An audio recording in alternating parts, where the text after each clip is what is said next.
gentlemen, please welcome to the stage the painters.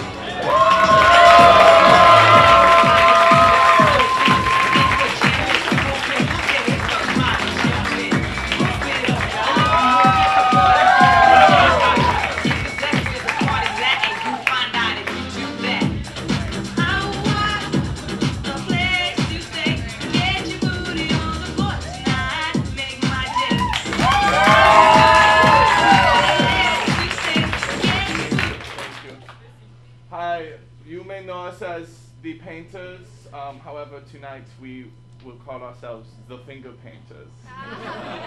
Because for tonight we are performing short form improv for you.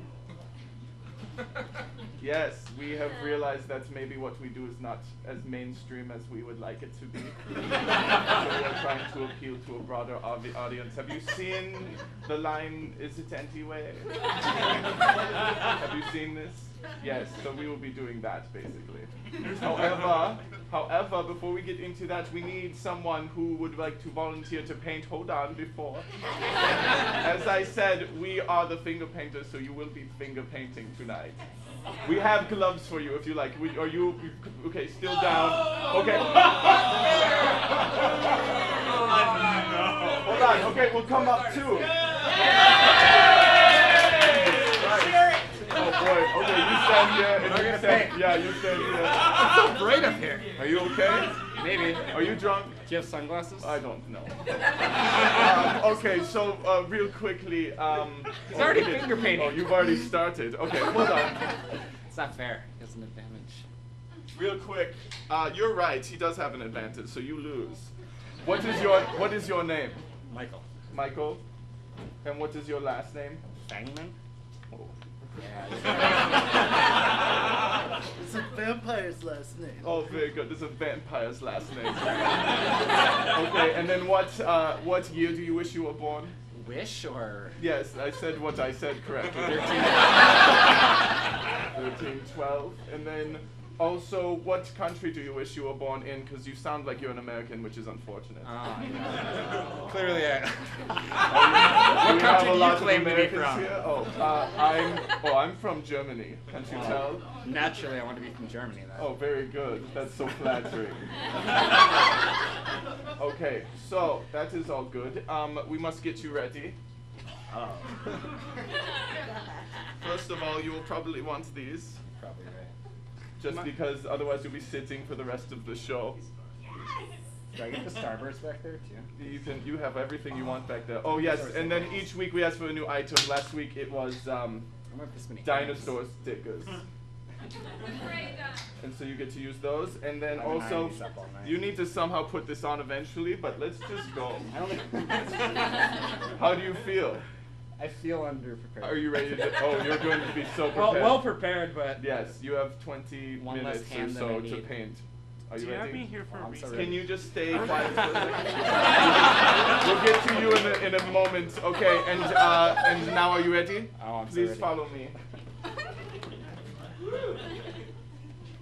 Hey, buddy. Hey. Feels pretty bad, right? Feels pretty bad to lose. Well, I got a good news. You're gonna have a shot at redemption. What we need you to do is we need you to leave the room. Which we're gonna play a game tonight. It's called the Party Quirk.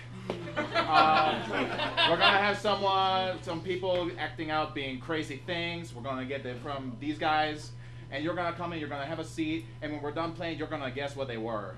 Okay. Does that make sense? So when we're done, we're gonna ask you, was this guy, was this guy, was this guy, and I think was this guy too. And we want you to be right, so we hope we do a good job, and it's very clear. Okay. It sounds good? Yes. Okay, so we need you to leave the room. Wait, what's your name? Emmett. When you hear everybody shriek your name, you come back in. Okay. Yeah. Okay. Very good. Let's hear it for Emmett. Yes, everybody turn around. Okay, because we will all need to be a part of this. We need suggestions of who our people are going to be. Yes. Yes. So what's is he gone? He's gone. What's an historical figure? I heard Picasso. Picasso. Picasso. Someone is Picasso. Oh, someone's funny because we're painters. Yes. Well, that's why I chose it. It's very good. Yeah, it's very good. I want to have a funny object. What's a funny object? Just Whoa, whoa, whoa. Guys, Danny Glover. I heard a Rubik's A Cube. Rubik's Cube. Yes. That's pretty funny. And let's get two more. Just one more. We're gonna get one more. We're gonna go through it fast. Okay. All right. What's something you want? I'm Picasso. Oh, you're Picasso. He has a Rubik's Cube. I'm sorry. We are new at short form here. What's another object or thing? Oh. Okay, you know what? What's the relative you wish you would see again? Lactose intolerant ice cream man. Lactose intolerant. Okay, so you are an ice cream man who is allergic to the dairy. Lactose intolerant, but you love the ice cream. It's your passion. Okay. Okay, so what's I say again? We've got the Picasso. Picasso. We've got a Rubik's Cube. Rubik's Cube. And we've got a lactose intolerant ice cream man. So everybody, when we're ready, we're gonna say Emmett. So I count to 3. It's a party. It's a quirky party. Okay. 1, 2, 3. Oh, yeah, very good. Okay, buddy. Okay, come in here. Have a seat. We're gonna do the game. And then at the end, you're gonna guess, okay? Okay. Thank you very much. Thank you very much. Very good. Okay. The painters.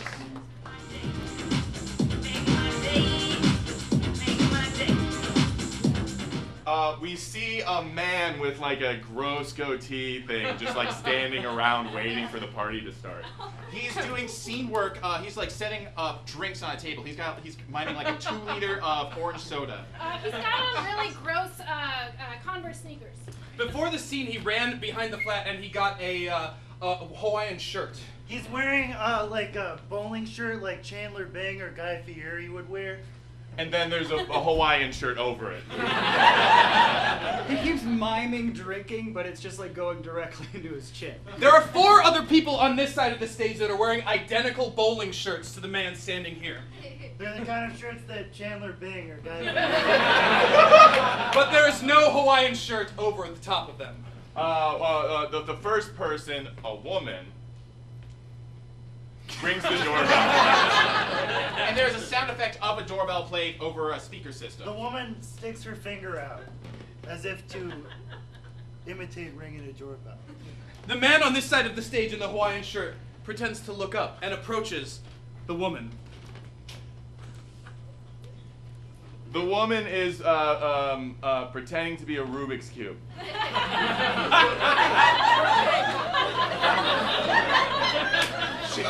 She's acting very. She like drops a pun about being square. Hope she's not too square. He says something about feeling puzzled. The audience thinks he gets it, so they move on to the next one. The audience is for the most part laughing, but there's a couple people who just aren't like registering any of this, and they feel very lost. The next bowling shirted person, who is a man, And that's okay. pretends to ring the doorbell. Another doorbell sound effect plays, but it's like a second too late to be convincing. It was not going through. The man is very nervous and has really big sweat stains under his arm. The person in the bowling shirt has ran backstage and gotten a marker and drawn squares on their face. Because they're pretending to be Picasso. The host opens the door and the man says, "I hope I'm not too square to be at this party." The host is absolutely certain that this person's pretending to be a Rubik's Cube. The host makes a comment about how they're puzzled. This person walks in a very herky-jerky motion.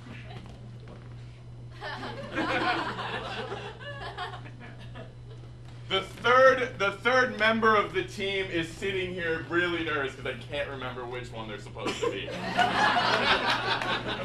The host makes another comment about, is it cubed? And the host of the show interprets that as meaning cubist, so they got it.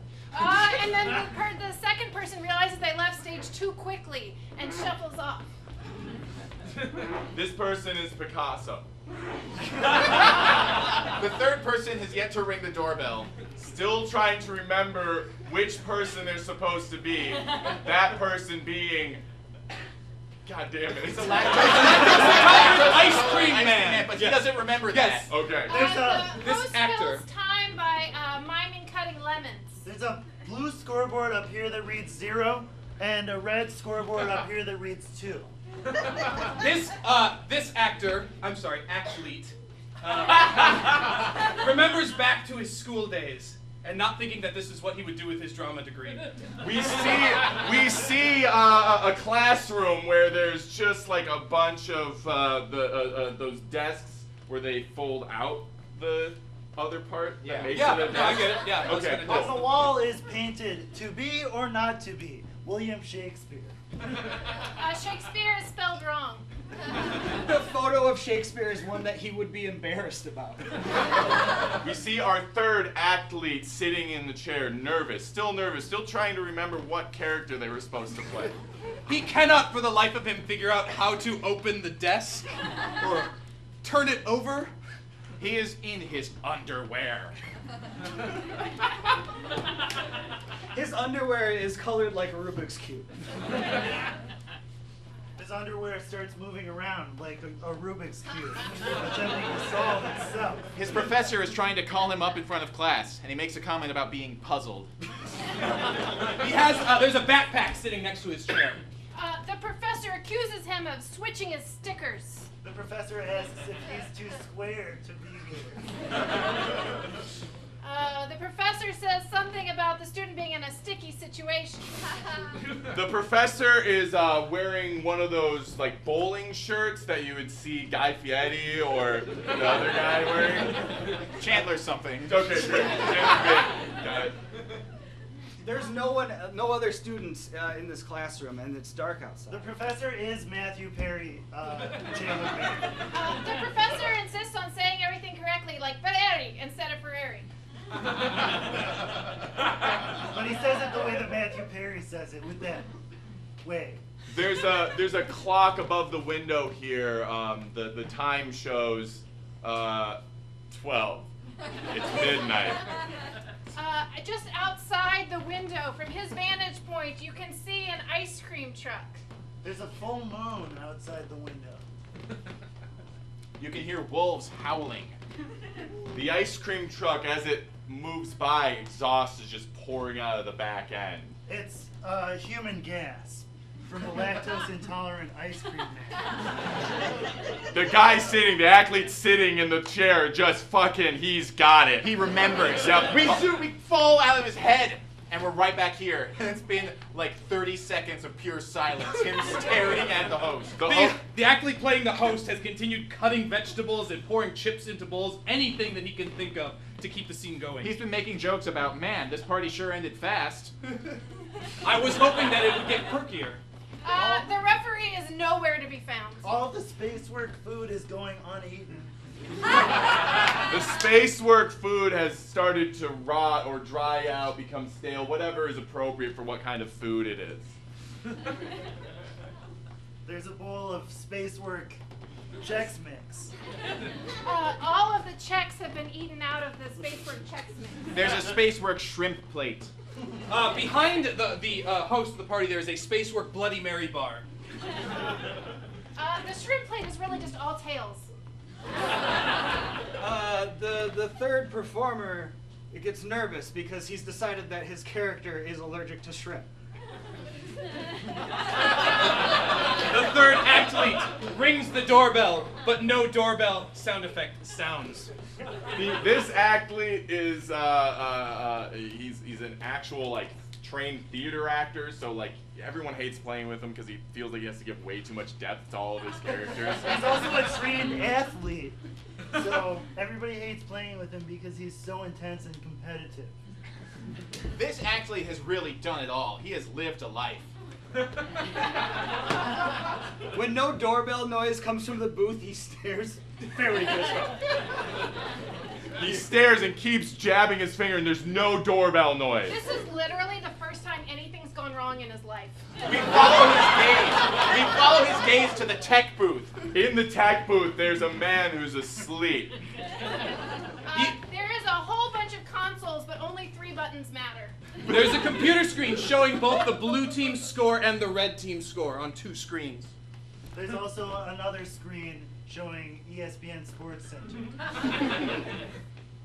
The techie has a little bit of drool coming out of the side of his mouth. He's also a Trekkie. He's wearing a Star Trek hat. There's only one song available to play on loop. He also has his Trek bicycle in the back of the book. He really loves what he's doing, but he's just so busy that he doesn't find time for sleep. Athlete number 3's glare from the stage illuminates the tech booth. The techie wakes up and is blinded by the light of the gaze from the third athlete. It goes right into his eyes. It makes his eyes glow. The glow from his eyes comes back out and pushes against the gaze from the athlete. Above the audience, there is a great spectacle. There are 2 gazes coming at each other, pushing against each other. Sparks fly where they meet. It's like lightsabers connecting. There's a few children just right under where it's meeting that are never going to see an improv show ever again. Above this, where the meeting is, where the disco ball is. There's the disco ball, and the disco ball is rotating because of the energy from the lights. Because disco balls absorb the energy from light and use it to generate parties.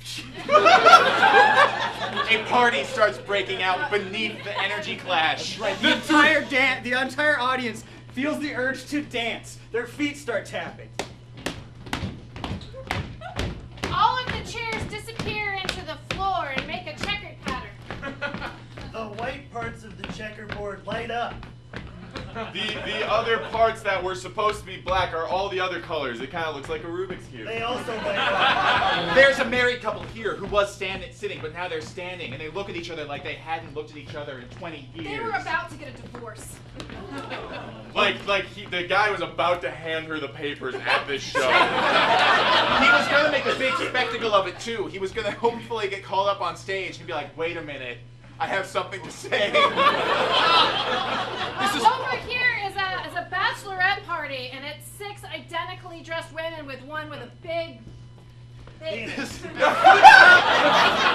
all have penis hats because they're a bachelorette party. Except for the actual bachelorette has the biggest one. 3 of them are named Lindsay.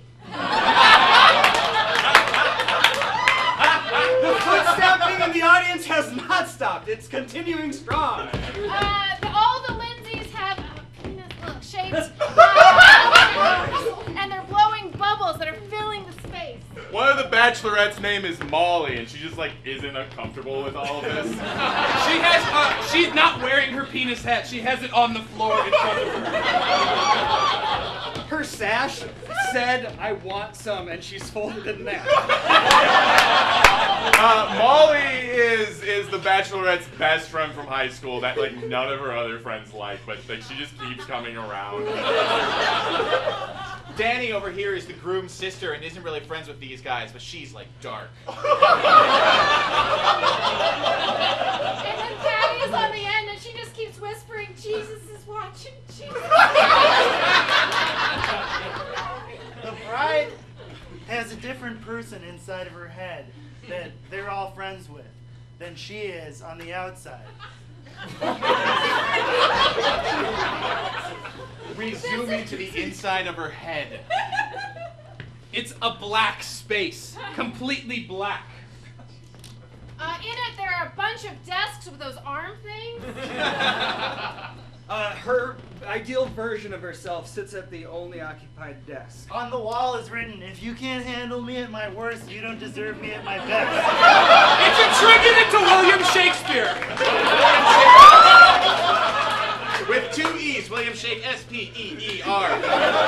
The picture below it is one of her that she should be ashamed of, but she isn't. On this wall is a cross-stitched pillow that's been framed that says, "Life without cats? I don't All around, like just everywhere. There's stickers of like a wedding ring with 3 question marks around it.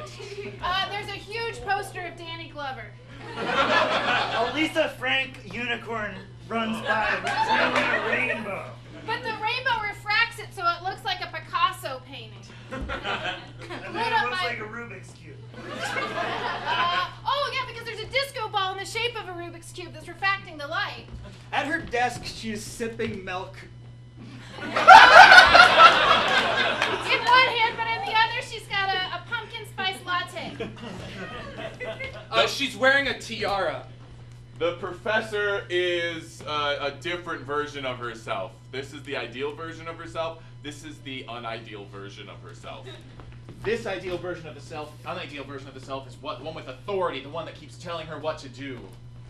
You have to be cool. You have to be married. You have to register for the expensive KitchenAid. These are all bullet points on the chalkboard. The unideal version is wearing a very sensitive, no, business suit. Sensible. Sensible business suit. And sensible shoes. Whenever she drinks, it goes directly into her chin. The ideal version is wearing a very insensible business suit. Insensitive shoes. The shoes have Made 3 bad points investments on in the the past. bottom. Each shoe has 2 heels. She's surrounded by incense. She's got dreads, big dreads. Through the window, we see an idyllic scene in the background. There's a full moon outside. You can hear an ice cream truck. And it's filled with KitchenAid mixers. As the light from the full moon hits her body, she starts to grow hair all over it because her ideal version of herself is a werewolf. She starts growing and getting more muscular and pointy. Changing shape. Her nails start growing out. And they dig into the sides of the paper cup so they're just attached. Her skin grows darker, but like oranger more like. It's just like she's It's a spray really tan. auburn. It's a really nice color.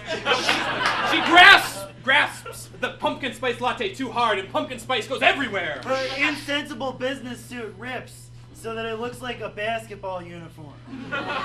And she wears it really well. It sounds as if the wind is cheering for her. When she gripped the pumpkin spice and it exploded, some pumpkin spice latte got over the sensible business suit of her unideal self. Her unideal self has no idea what to do. We start to realize that the drinks are turning into basketballs and she's turning into Teen Wolf. As the pumpkin spice seeps through her skin, she starts to turn orange and starts to kind of explode a little bit because her unideal self of her is a pumpkin. The wind cheers for her louder as she dunks. And it shatters the backboard, and the unideal self also shatters. All that's left is the dance floor where this was all started. She's been drooling over here for about 3 minutes. A single glass slipper lies on the dance floor. It's large enough for a Teen Wolf. Around the bachelorettes, the audience is still tapping their feet. She sits up from her weird mind dream, and she has become, in real life, the Teen Wolf. Her dick tiara fell right off. Her friends are all just too busy dancing to really notice or like judge. Like they see it a little bit, but they're like, "Oh, good for her." She gets up on her knees and goes over to the glass slipper, big enough for a Teen Wolf. She's directly under the 2 beams of staring eyes. That's still happening. Athlete number 3 screams, "I'm a lactose intolerant ice cream man." And the beams dissipate. We see the stage. The bearded gentleman is standing here, still slicing onions. They're onions now. There's like so many Spacework foods over here. He's There's like now. Oh, sorry. No. I'm just gonna list them. There's like a whole bowl of jelly beans. There's a bowl of watermelon. There's a plate of spiced pork. That took a lot of space work. There's just like fried kale chips. There's a plate of like fun-sized Butterfingers, but they're all taken out of the packaging very meticulously. He made a pretzel. The reason that he's slicing onions now is that he's been on stage so long that now he's starting to act like he's crying. There is a body here. It is the body of the third athlete, dead. His last words were, "I'm a lactose intolerant ice cream man." Ladies and gentlemen, the painters. So I think first we bring up the guesser. Well, first that was Party Quirks. Yes. Do we have time? Can you guess? We have no time for another game. Rubik's Cube? Oh! Yes, A lactose intolerant ice cream man? Oh, that was a hard one. two parts. Yeah, it had 2 parts. And A Picasso. Wow! Everybody. Yes, very good. That makes you win nothing. And then, can we please bring up the man who's been painting? I've already forgotten your name. Michael? Oh, it was Michael, the easiest name. Please bring up, wherever you are at with the painting, you must stop and come up here so we can do the next show. Better not be a fetus. Oh boy. Oh, goodness. Oh, I may have picked the wrong person. At least this wasn't a show with all of that Catholic Coming. imagery. Okay, here we go. I don't think Oh, I I'm was there very for that. excited for this. Stigmata. Oh, yeah.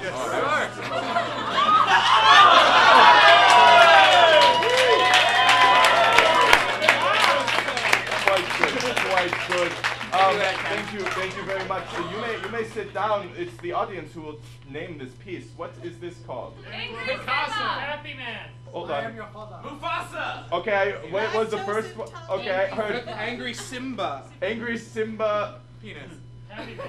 No. Okay, Angry Simba Happy. Okay, it's done. We've named it. It's Angry Simba Happy It's now. in the past. Very good. Okay, thank you very much. We are the painters, and coming up next is what you've all been waiting for. Dungeons and Dragons from the Bearded Men. Please